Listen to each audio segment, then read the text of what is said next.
Good morning everyone. আবারও একটা সুন্দর সকালে ছোট্ট একটা মিনি ব্লগে জানাই তোমাদের সবাইকে অনেক অনেক স্বাগত। কিছুদিন আগেই তোমাদেরকে ব্লগে জানিয়েছিলাম রাস্তার কাজ হচ্ছে, সেই কারণে বাড়ি ঘর ধুলো ধুলো, মানে সে ধুলো মুখে বলে বোঝানো যাবে না। সেই কারণে সকাল সকাল সমস্ত টেবিলের বোতল থেকে শুরু করে সমস্ত যা যা ছিল সব পরিষ্কার করে, বাসন মেজে বাসনের জায়গা পরিষ্কার করে সমস্ত কেটে কুটে নিয়েছি। আজকে কি রান্না হবে তো ছোট্ট মিনি ব্লগে তোমরা দেখতে থাকো আমি কি রান্না করলাম। আজকে ছিল লাল শাক, সাথে পেঁয়াজ আর রসুন কাঁচা লঙ্কা দিয়ে ঝাল ঝাল করে সুন্দর করে বাবানের প্রিয় লাল শাক বানাবো ভোলা মাছের ঝাল। ভোলা মাছগুলো দেখো দু টুকরো করতে না করেছি, গোটা গোটা রেখেছি। দুর্দান্ত বিগ সাইজ, একদম মানে একদম জায়েন্ট সাইজ যেটাকে বলে, বড় সাইজের ভোলা মাছের ঝাল বানাবো আজকে। আর সমস্ত সবজি লাউয়ের খোসা দিয়ে ভাজা, আর চিংড়ি মাছের মাথা রসুন লঙ্কা কালো জিরে দিয়ে বাটা। তো চলো রান্নার প্রসেসে যাওয়া যাক। আজকে তোমাদেরকে অবশ্যই আমি মেনু দেখাবো না, কিন্তু যা যা রান্না করছি সেটাই তোমাদের সাথে শেয়ার করব। তোমরা দেখতে থাকো, আর আমি যেভাবে রান্না করি এভাবে কে কে বাড়িতে রান্না করো সেটাও কিন্তু আমাকে জানিও। হাঁড়িতে কিন্তু চাল ধুয়ে নিয়েছি, সব শেষে বসাবো ভাত।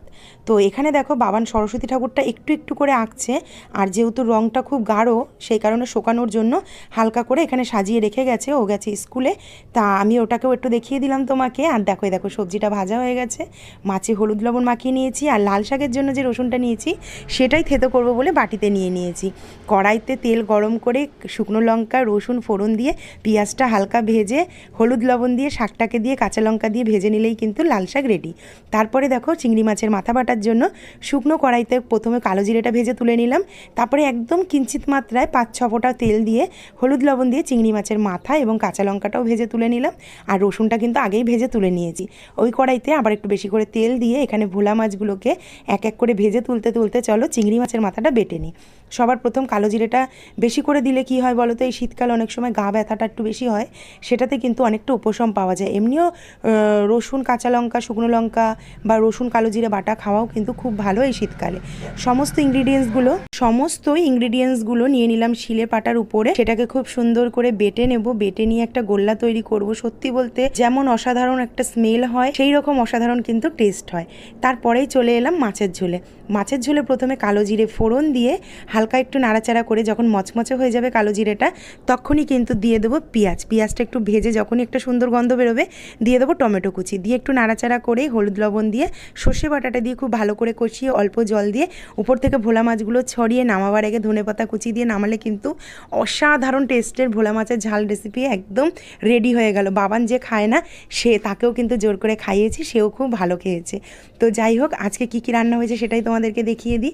রয়েছে এখানে চিংড়ি মাছের মাথা বাটা, তার আগে রয়েছে ভোলা মাছের ঝাল একদম গামাখা করে, তারপরে রয়েছে সমস্ত সবজি ভাজা, আর রয়েছে সাথে গরম ভাত। আর কি লাগে এই শীতের দুপুরে বলো।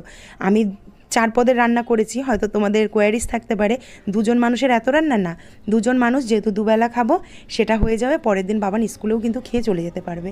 তো যাই হোক, এই হচ্ছে আজকের আমার মিনি ব্লগটা। আর এই দেখো খাসা করে চিংড়ি মাছের মাথা বাটা দিয়ে ভাত মেখেছি। মুখে তো জল আসছেই, আমি জানি যারা যারা চিংড়ি মাছের বাটা খেতে ভালোবাসো, মাছের হোক বা মাছের মাথার হোক, তো কারা কারা চিংড়ি মাছের মাথা বাটা খেতে ভালোবাসো সেটা কিন্তু কমেন্টে জানিও। ভালো লাগলে লাইক করে দিও, ইউটিউব থেকে দেখলে সাবস্ক্রাইব করে নিও, আর ফেসবুক থেকে যারা আমার ভিডিওটি দেখছো তারা অবশ্যই কিন্তু পেজটিকে ফলো করে নিও। আমি সারাদিন যেটা করি সেটাই তোমাদের সামনে তুলে ধরি। অন্তত এখন রান্নাটা ধরছি, এরপরে ইচ্ছা আছে একটা নতুন ফোন নিয়ে তোমাদের সাথে সারাদিনের ব্লগও শেয়ার করব। যেহেতু এই ফোনের স্টোরেজ কম সেই কারণে কিন্তু ব্লগগুলো অনেকটাই ছোট, আর রান্না অবধি স্টপ রাখছি।